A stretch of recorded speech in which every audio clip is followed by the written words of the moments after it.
Okay na. So ngayon kasama natin si Rosemary. Si Rosemary kasama sa mga single. Dahil matandang dalaga. Ilang taon ba kayo ngayon?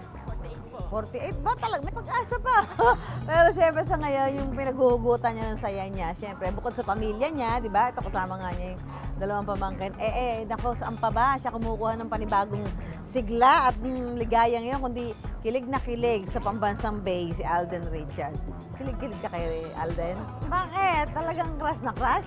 Super crush. Oh. Nandito siya ngayon para makapanood ng live at makita ng personal, syempre, si Alden. Hindi ka naman nahimatay niya, ate, no? So, tingnan natin kung paano magiging reaction ni ate pag nakita na niya si Alden Richards.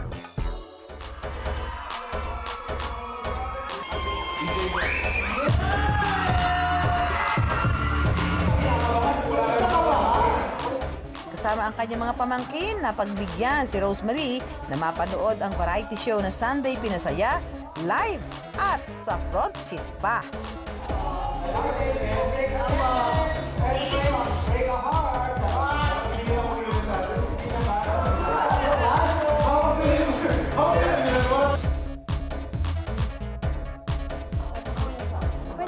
Ano po pangalan niyo? At may meet and greet pa sila ng pambansang Bay na si Alden Richards. Pwede pang pahal. Aba, dumali agad ng yakap itong si Rosemary. Talaga namang kilig to the bones.